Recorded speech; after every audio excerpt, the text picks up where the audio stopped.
Hello friends, exam মিস্ত্রি YouTube চ্যানেলে তোমাদের সবাইকে স্বাগত। আই হোপ আমার ছোট ছোট ভাই বোনেরা সবাই হেলদি এবং ফিট আছো। আজকের এই ভিডিওটি নিয়ে এসেছি জেনপা ইউজি 2025 সিলেকশন, কেরিয়ার এবং ফিউচার নিয়ে ডিটেলস ডিসকাস করব। ইতিমধ্যে তোমরা জেনে গেছো যে জেনপা ইউজি 2025-এর এক্সাম ডেট পাবলিশ হয়ে গেছে, অর্থাৎ 25 মে 2025-এ এক্সাম কন্ডাক্ট করা হবে। হাতে আর বেশি সময় নেই, এখন শুধু এক্সাম প্রিপারেশনের পালা। আমি রুদ্র স্যার তোমাদের জেনপা ইউজি 2025-এর দিশা দেখানোর জন্যই এই ভিডিওটি, যে বিনা কোচিংয়েই ঘরে বসে প্রিপারেশন করে কিভাবে তোমরা এই এক্সাম ক্র্যাক করবে এবং ভালো র্যাঙ্ক করবে। এটা শুধু আমার মুখের কথা নয়, আমি তোমাদের এখানে লাইভ প্রুফ দিচ্ছি। এখানে তোমাদের জানকারির জন্য বলে দিচ্ছি যে আমার মেয়ে 2024-এ 12 এক্সাম দিয়েছে এবং বিনা কোচিংয়ে অফলাইন বা অফলাইন নিট এক্সামেও ভালো র্যাঙ্ক করেছে এবং জেনপা ইউজি 2024-এ ভালো র্যাঙ্কের সঙ্গে এই এক্সাম ক্র্যাক করেছে। একটা সরকারি কলেজ পেয়েছে এবং চয়েস মতো। সমস্তটা গাইড আমি করেছি, ফর্ম ফিল আপ থেকে শুরু করে অ্যাডমিশন নেওয়া পর্যন্ত সমস্ত জায়গাতেই আমি ছিলাম। তাই এই ভিডিওতে তোমাদের A to Z গাইড করব অ্যাজ এ টিউটর এবং অ্যাজ এ প্যারেন্ট হিসাবে। কোথায় কোথায় কি কি ঝামেলা পোহাতে হয় সেই অভিজ্ঞতার কথা তোমাদের ডিটেলস ডিসকাস করব এই ভিডিওতে। জেনপা ইউজি 2025-এর পুরো কন্টেন্টটাকে 4টি পার্টে ডিভাইড করেছে, পার্ট 1, পার্ট 2, পার্ট 3 এবং পার্ট 4। এছাড়াও ভিডিওর লাস্টে তোমাদের 2টি বোনাস টিপ দেবো, যেখানে তোমরা এই জেনপার কোর্স করে তোমাদের লাইফ চেঞ্জিং যে ফিউচার সেই সম্বন্ধে ডিটেলস ডিসকাস করব। এখানে বলে রাখি যে পার্ট 1 অর্থাৎ এই ভিডিওটি হবে জেনপা কি কি কোর্স তোমরা এই জেনপার মাধ্যমে করতে পারবে এবং এডুকেশন কোয়ালিফিকেশন কি রাখা হয়েছে, এজ লিমিট কত আছে, অ্যাপ্লিকেশন ফিজ কত রাখা হয়েছে এবং ডিটেলস তোমাদের অ্যাপ্লিকেশনে সমস্ত কিছু জানাবো। এবং পার্ট 2 যে ভিডিওটি, সেই ভিডিওতে থাকবে যে অনলাইন অ্যাপ্লিকেশন তোমরা কিভাবে করবে, অর্থাৎ ইমেজ আপলোড কিভাবে করবে, পেমেন্ট গেটওয়ে কি আছে, যেখানে রেজিস্ট্রেশন করতে গেলে কি কি দরকার পড়বে, এক্সাম সেন্টার কিভাবে তোমরা চয়েস করবে, ফর্ম ফিল আপের সময় যে তোমাদের টপ 5 মার্কস তোমাদের পুট করতে হয় সেটা কিভাবে তোমরা চয়েস করবে, যেটা ডকুমেন্ট ভেরিফিকেশনের সময় খুবই একটা ইম্পর্টেন্ট পার্ট, এবং অ্যাপ্লিকেশন কি যদি ভুল হয়ে থাকে সেটা কিভাবে তোমরা কারেকশন করবে, সমস্ত কিছু তোমাদেরকে জানাবো। অর্থাৎ তোমরা দেখতে পাচ্ছ যে এই যে এই অ্যাপ্লিকেশনে সমস্ত কিছু ডিটেলস তোমাদের A to Z জানাবো। এবং পার্ট 3 যে ভিডিওটি হবে সেই ভিডিওতে থাকবে seat matrix, institute allotment, counselling, সেই সঙ্গে তোমরা কলেজে আপগ্রেডেশন কিভাবে দেবে, আপগ্রেডেশন দিতে গেলে তোমাদের যে কি কি ডকুমেন্ট লাগবে এবং সেলফ ডিক্লারেশনে কি দিতে হবে সেটা সম্বন্ধে ডিসকাস করব। এবং যদি তোমাদের ইনস্টিটিউট বা যে কলেজ সেখানে তোমরা যে চয়েস দিয়েছো সেখানে যদি কারেকশন করতে চাও তাহলে তোমরা কিভাবে কারেকশন করবে সেটাও জানাবো। এবং স্কোর কার্ডের কতটা ইম্পর্টেন্ট সেটাও তোমাদের এখানে জানাবো এবং ডকুমেন্ট ভেরিফিকেশন কিভাবে করবে সেটাও জানাবো। এবং পার্ট 4 যে ভিডিওটি সেটাও খুবই ইম্পর্টেন্ট ভিডিও, কারণ এখানে ডোমিসাইল অফ ওয়েস্ট বেঙ্গল অর্থাৎ অ্যাপ্লিকেশনের পারফর্মা কি কি আছে, যেখানে A1 পারফর্মা, A2 পারফর্মা এবং B পারফর্মা কাদের জন্য কিভাবে পারফর্মা বানাবে সেটা একদম ডিটেলস আলোচনা করব। যেখানে বলা হয়েছে যে রেসিডেন্স ওয়েস্ট বেঙ্গলের লাস্ট 10 ইয়ার, এইটা খুব ভালো একটা ম্যাটার করে। যাদের প্যারেন্টসদের আমার মতো ট্রান্সফারেবল যে জব সেখানে খুবই এই পার্টটা ইম্পর্টেন্ট রোল প্লে করে। কারণ যেখানে আমার মেয়ের জন্ম হয়েছে পুনেতে, অর্ধেক অর্থাৎ 7 পর্যন্ত পড়েছে দিল্লিতে, এবং 7 পর 12 পড়েছে ব্যারাকপুর আর্মি পাবলিক স্কুলে। এইরকম কন্ডিশন বহু ক্যান্ডিডেটদের ক্ষেত্রেই হয়ে থাকে। সেই ক্যান্ডিডেটগুলি কিভাবে কোন পারফর্মার তোমাদের লাগবে সেটা আমি ডিটেলস ডিসকাস করব। তোমরা এ পারফর্মার দেবে না A1 পারফর্মার দেবে না A2 পারফর্মার দেবে না B পারফর্মার দেবে, সমস্ত কিছু ডিটেলস তোমাদের ডিসকাস করব। কাস্ট সার্টিফিকেট অর্থাৎ OBC NCL কাস্ট সার্টিফিকেট বানাতে গেলে কি কি ঝামেলা পোহাতে হবে, কারণ আমি গত বছরের সমস্ত এক্সপিরিয়েন্স বলবো, এর সঙ্গে এই বছর আর কি কি অ্যাড করে দেওয়া হয়েছে OBC NCL বানাতে, সেগুলি আমি তোমাদের ডিটেলস ডিসকাস করব। এবং তার সঙ্গে SC ST যে কাস্ট সার্টিফিকেট কিভাবে বানাবে, EWS যে সার্টিফিকেট কিভাবে বানাবে, এবং যারা PWD ক্যান্ডিডেট তারা কিভাবে সার্টিফিকেট বানাবে ডিটেলস বলবো। অর্থাৎ একটা কথা তুমি জেনে রাখতে পারো যে আমি রুদ্র স্যার তোমাদের সঙ্গে সবসময় আছি। জলে বনে জঙ্গলে যখনই তোমরা আমাকে মনে করবে আমি সঙ্গে সঙ্গে তোমার কাছে হাজির হব। এসো ভিডিওটি ফটাফট শুরু করি। তাই এই ভিডিওটি তোমরা যদি সম্পূর্ণ দেখে নাও তাহলে জেনপা ইউজির অর্থাৎ কোর্স করে বা ফিউচার ক্যারিয়ার সম্বন্ধে সমস্ত কিছু ডিটেলস তোমাদের একদম জলের মতো ক্লিয়ার হয়ে যাবে। তোমাদের ভিডিওতে যাওয়ার আগে তোমাদের কাছে এটা মনে করিয়ে দিই যে যদি মনে করো এই চ্যানেলটিকে সাবস্ক্রাইব করে তোমাদের কিছু উপকার হতে পারে, তাহলে চ্যানেলটিকে সাবস্ক্রাইব করে পাশে থাকা বেল নোটিফিকেশনটা অন করে দেবে। যখনই আমি এই ভিডিওগুলি আপলোড করতে থাকবো, অর্থাৎ যে রিমেইন্ড যে পার্ট ভিডিওগুলি আমি আপলোড করব তার নোটিফিকেশন যেন তুমি দেখতে পাও। এবং তোমাদের কাছে একটা রিকোয়েস্ট, ভিডিওটি ভালো লাগলে লাইক অবশ্যই করবে, এবং বন্ধুদের সঙ্গে অল ওয়েস্ট বেঙ্গলের সমস্ত ছেলেরা যেন এই ভিডিও থেকে উপকার পেতে পারে। যদি কিছু ডাউট থাকে কমেন্ট অবশ্যই করবে, এবং ভিডিওটি কেমন লাগলো কমেন্ট করে অবশ্যই জানাবে। চলো ভিডিওটি শুরু করি। এসো বন্ধুরা, পার্ট 1 শুরু করি। প্রথমে বলি যে জেনপা ইউজি কি। জেনপা ইউজি হলো joint entrance test for nursing, paramedical and allied science under graduate. এখন দেখবো বন্ধুরা যে এজ লিমিট কত রাখা হয়েছে। দেখো এখানে ক্রাইটেরিয়া কি রাখা হয়েছে, যেখানে আপার লিমিট কি বলা হয়েছে, নার্সিং যে ক্ষেত্রে কোনো আপার লিমিট নেই। মিনিমাম যে এজ সেটা 17 বছর বয়স হতে হবে, অর্থাৎ 31 ডিসেম্বর 2025 মধ্যে এজ 17 বছর হতে হবে। এবং একটা কোর্স আছে যে BVSO এর জন্য 35 বছর আপার লিমিট, BPT এবং BOT জন্য কোনো আপার লিমিট নেই, BMLT, CCT, OTT, PT, PA, MMB এবং BHA এর জন্য আপার লিমিট রাখা হয়েছে 40 বছর, এবং RIT, CSIC এবং RT এর জন্য আপার লিমিট 40 বছর। তাহলে তোমরা বুঝতে পারলে যে জেনপা ইউজি যে কোর্সগুলি হয় সেই কোর্সগুলিতে এজ লিমিট কত রাখা হয়েছে, আপার লিমিট কত। এখন দেখবো বন্ধুরা যে জেনপা ইউজি 2025 মধ্যে কি কি কোর্স তোমরা করতে পারবে সেটা জেনে রাখা খুবই দরকার। কারণ এই যে শর্ট টার্মগুলি দেওয়া আছে সেই শর্ট টার্মগুলি আমাদের ডিটেলস যে ওয়ার্ড সেগুলি আমাদের জেনে রাখা খুবই দরকার।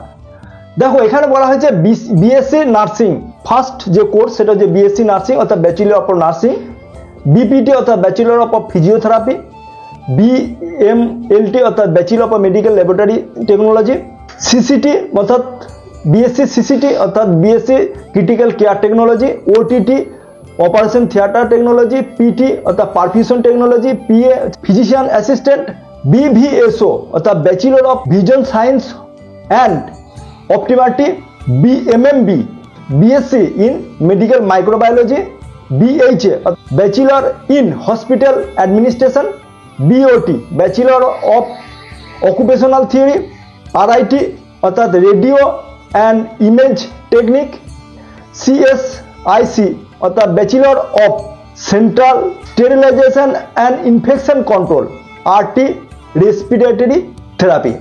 অর্থাৎ তোমরা বুঝতে পারলে জেনপা ইউজি 2025 তোমরা কি কি কোর্স করতে পারবে। এখন দেখবো যে এডুকেশন কোয়ালিফিকেশন কি রাখা হয়েছে, কোন কোর্সের জন্য। দেখো বন্ধুরা, এখানে প্রথমেই বলা হয়েছে যে মিনিমাম কোয়ালিফিকেশন কি, যে candidate must pass 10+2 exam recognise board অথবা কাউন্সিল। যেকে এখানে দেখবো candidate must pass subject of individual pass marks theory and practical separately. যেখানে নার্সিং এর ক্ষেত্রে ফিজিক্স, কেমিস্ট্রি এবং বায়োলজি এই 3টি সাবজেক্ট লাগবে। যেখানে মিনিমাম এখানে পার্সেন্টেজ অর্থাৎ এগ্রিগেট, যেখানে জেনারেল এবং ইডব্লিউএস দের জন্য 40% মার্কস রাখতে হবে এবং এসসি, এসটি, ওবিসি এ এবং ওবিসি বি এবং পিডব্লিউডি দের জন্য যেখানে 40% মার্কস তোমাদের রাখতে হবে। ক্যান্ডিডেটকে 12 পাস হতে হবে। এখন দেখবো যে BPT, BMLT, সিসিটি, OTT, PT, PA এই যে কোর্সগুলি রয়েছে, এই কোর্সগুলি করতে গেলে মিনিমাম কোয়ালিফিকেশন 12 পাস হতে হবে এবং তার সঙ্গে তোমাদের বলা হয়েছে যে ফিজিক্স, কেমিস্ট্রি, বায়োলজি এবং ইংলিশে তোমাদের 12-এ থাকতে হবে। তুমি যদি জেনারেল বা ইডব্লিউএস ক্যান্ডিডেট হয়ে থাকো তাহলে 40% মার্কস আনতে হবে এবং এসসি, এসটি, ওবিসি এ এবং ওবিসি বি বা পিডব্লিউডি ক্যান্ডিডেট হয়ে থাকলে তোমাদের 40% মার্কস রাখতে হবে। এখন দেখবো যে একটা কোর্স রয়েছে বিভিএসও, ব্যাচেলর অফ ভিজুয়াল সায়েন্স, যে কোর্সটা রয়েছে এর জন্য ফিজিক্স, কেমিস্ট্রি, বায়োলজি, ম্যাথমেটিক্স এবং ইংলিশ এই 4টি তোমাদেরকে 12-এ থাকতে হবে এবং যেখানে বলা হয়েছে যে minimum aggregate in PCMB physics, chemistry, biology এবং ম্যাথমেটিক্সে তোমাদের 50% মার্কস আনতে হবে এবং তোমরা যদি জেনারেল এবং ইডব্লিউএস হয়ে থাকো এবং এসসি, এসটি, ওবিসি এ এবং বি বা পিডব্লিউডি ক্যান্ডিডেট হয়ে থাকলে 40% মার্কস তোমাদের আনতে হবে। যেখানে 12-এ পাস হওয়া এবং ইংলিশে 12-এ পাস হওয়া খুবই দরকার। এখন দেখবো বন্ধুরা যে বিএইচএ অর্থাৎ ব্যাচেলর অফ হসপিটাল অ্যাডমিনিস্ট্রেশনের জন্য কি কি এডুকেশন কোয়ালিফিকেশন রাখা হয়েছে। এখানে দেখো, এখানে ইংলিশে তোমাদের পাস হতে হবে এবং ফিজিক্স, কেমিস্ট্রি, বায়োলজি এগুলি কোনো অ্যাপ্লিকেবল নয়, অর্থাৎ এখানে তোমাদের যদি 12-এ ইংলিশে পাস হতে হবে এবং মিনিমাম এগ্রিগেট ইন ক্লাস 12 যেখানে জেনারেল এবং ইডব্লিউএস যদি হয়ে থাকো তাহলে তোমাদের 50% মার্কস আনতে হবে এবং এসসি, এসটি, ওবিসি এ এবং ওবিসি বি যদি ক্যান্ডিডেট হয়ে থাকো তাহলে 40% মার্কস আনতে হবে।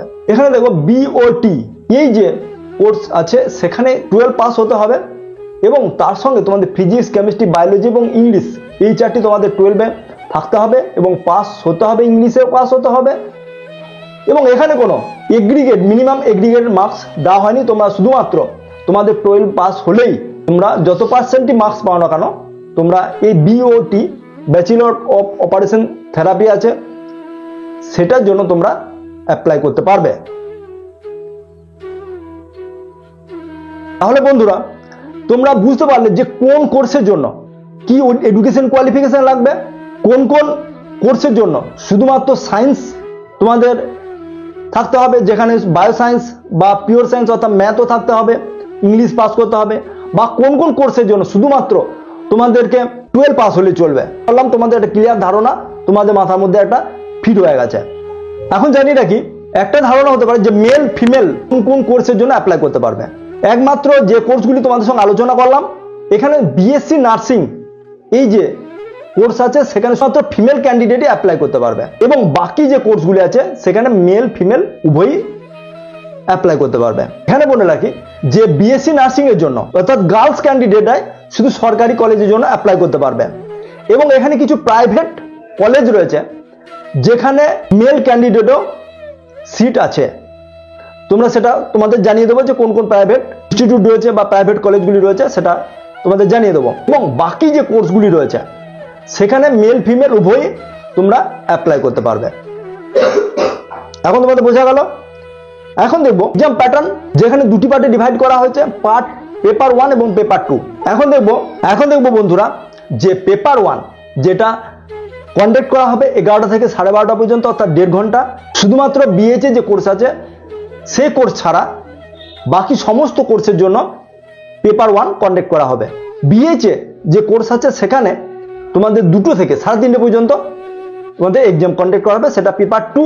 এখানে বলে রাখি অ্যাপ্লাই করবে জেনপার জন্য সেখানে অপশন দেওয়া আছে যে তোমরা শুধু কি একটা অর্থাৎ পেপার 1 এর জন্য তোমরা অ্যাপ্লাই করবে না পেপার 2 এর জন্য অ্যাপ্লাই করবে, কিংবা পেপার 1 এবং পেপার 2 উভয়ই জন্য অ্যাপ্লাই করবে।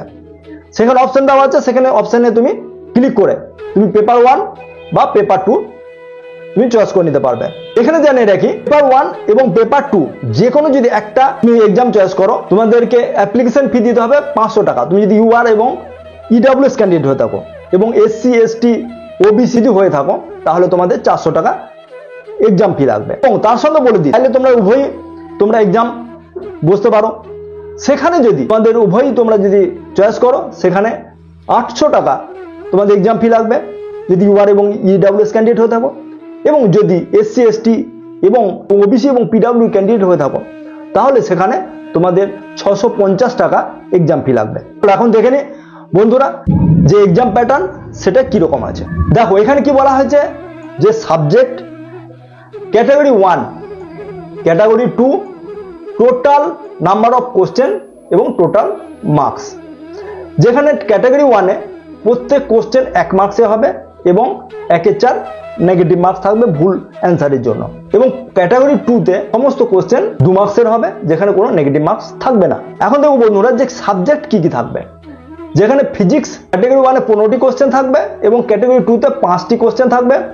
টোটাল 20টি কোশ্চেন থাকবে, 25 মার্কসের কোশ্চেন থাকবে। কেমিস্ট্রিতে 15টি কোশ্চেন থাকবে ক্যাটাগরি 1 এবং ক্যাটাগরি 2-তে 5টি কোশ্চেন থাকবে। Total number of question 20, total marks 25। Biology category 1-এ 15টি কোশ্চেন থাকবে, ক্যাটাগরি 2-তে 5টি কোশ্চেন থাকবে। টোটাল কোশ্চেন হবে 20টি এবং টোটাল মার্কস হবে 25টি। এখানে বেসিক ইংলিশ আসবে। বেসিক ইংলিশে কি থাকবে, 20টি কোশ্চেন থাকবে এবং 20 মার্কসের কোশ্চেন থাকবে। প্রত্যেক কোশ্চেন 1 মার্কসে হবে। এখানে কোনো ক্যাটাগরি 2-তে কোনো কোশ্চেন এখানে তুমি ইংলিশে দেখতে পাবে না এবং টোটাল মার্কসও থাকবে 20 নাম্বার। রিজনিং এখানে ক্যাটাগরি 1-এ টোটাল 20টি কোশ্চেন থাকবে, ক্যাটাগরি 2-এর কোনো কোশ্চেন থাকবে না। টোটাল কোশ্চেন হচ্ছে 20টি এবং টোটাল মার্কস হচ্ছে 20। অর্থাৎ এখানে তুমি যদি দেখতে পাও যে ক্যাটাগরি 1 টাইপের যে কোশ্চেন টোটাল হচ্ছে 85, ক্যাটাগরি 2-তে 15 এবং টোটাল হচ্ছে 100 মার্কসের কোশ্চেন থাকবে এবং টোটাল নাম্বার অফ কোশ্চেন হচ্ছে 100 এবং টোটাল মার্কস হচ্ছে 115। এখন দেখবো বন্ধুরা যে পেপার 2-তে এক্সাম প্যাটার্ন কি আছে এবং কি কি সাবজেক্ট আসবে। দেখো এখানে সাবজেক্ট বলা হয়েছে ক্যাটাগরি 1, যেখানে ইচ কোশ্চেন 1 নম্বরের এবং নেগেটিভ মার্কস 1/4। ক্যাটাগরি 2-তে ইচ কোশ্চেন 2 মার্কসের এবং কোনো নেগেটিভ মার্কস নেই এখানেও এবং total number of question total marks. যেখানে সাবজেক্ট দেখে নেবো ফিজিক্যাল সায়েন্স 25টি কোশ্চেন আসবে ক্যাটাগরি 1-এ এবং ক্যাটাগরি 2-তে 5টি কোশ্চেন আসবে। Total question 30, total marks 35। Mathematics 10টি কোশ্চেন আসবে ক্যাটাগরি 1-এ এবং ক্যাটাগরি 2-তে 5টি কোশ্চেন আসবে। টোটাল কোশ্চেন হচ্ছে 15, total marks 20। General knowledge category 1-এ 10টি কোশ্চেন আসবে, ক্যাটাগরি 2-তে 5টি কোশ্চেন আসবে। টোটাল কোশ্চেন হচ্ছে 15 এবং টোটাল মার্কস হচ্ছে 20। বেসিক ইংলিশে 20 কোশ্চেন আসবে ক্যাটাগরি 1-এ এবং ক্যাটাগরি 2-তে এখানে কোনো কোশ্চেন আসবে না। টোটাল কোশ্চেন 20 এবং টোটাল মার্কস হচ্ছে 20। রিজনিং এর ক্ষেত্রে ক্যাটাগরি 1-এ 20 কোশ্চেন আসবে, ক্যাটাগরি 1-এ 20 কোশ্চেন আসবে, ক্যাটাগরি 2-তে কোনো কোশ্চেন আসবে না। টোটাল কোশ্চেন হচ্ছে 20 এবং টোটাল মার্কস 20। এখন যদি দেখা যায় যে ক্যাটাগরি 1-এ 85 কোশ্চেন আসবে, ক্যাটাগরি 2-তে 15 কোশ্চেন আসবে। টোটাল কোশ্চেন হচ্ছে 100 এবং 115 হচ্ছে টোটাল মার্কস। যেখানে এখানে বলে দিই যে ফিজিক্যাল সায়েন্স এবং ম্যাথ এটি 10th লেভেলের আসবে এবং যেখানে জিকে ইংলিশ এবং রিজনিং 12th লেভেলের কোশ্চেন আসবে। এখানে বলে দেওয়া হয়েছে নোটিশে যে এই যে বেসিক ইংলিশ এবং রিজনিং এবং যে জেনারেল নলেজ এটা 12 লেভেলের কোশ্চেন আসবে। কি ডকুমেন্ট তোমাদের লাগবে, দেখো তোমরা যদি 12 পাস করে থাকো তাহলে 12 মার্কশিট লাগবে, বা যদি 12-এ তোমরা যদি অ্যাপেয়ার হয়ে থাকো বা পড়াশোনা করছো সেখানে তোমাদের 11-এর যে মার্কশিট আছে সেটা তোমাদের লাগবে। তার সঙ্গে ডোমিসাইল সার্টিফিকেট লাগবে এবং কাস্ট সার্টিফিকেট, পিডব্লিউ সার্টিফিকেট।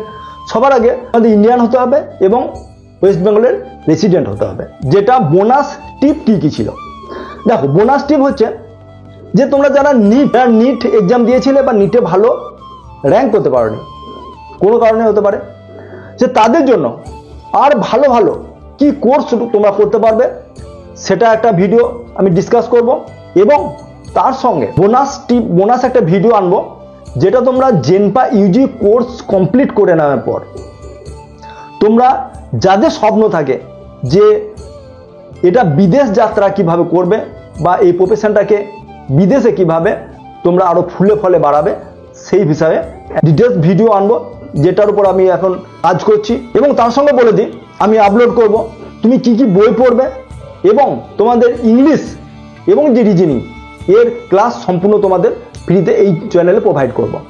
তাই বন্ধুরা, তোমাদের যদি মনে হয় যে চ্যানেলটি তোমাদের ভালো লেগেছে, তাহলে চ্যানেলটিকে সাবস্ক্রাইব করবে এবং লাইক শেয়ার কমেন্ট অবশ্যই করবে। আজকের এই ভিডিওটি এখানেই শেষ করছি এবং পরের ভিডিওগুলি তোমাদের সময় মতো তোমরা পেয়ে যাবে। জয় হিন্দ।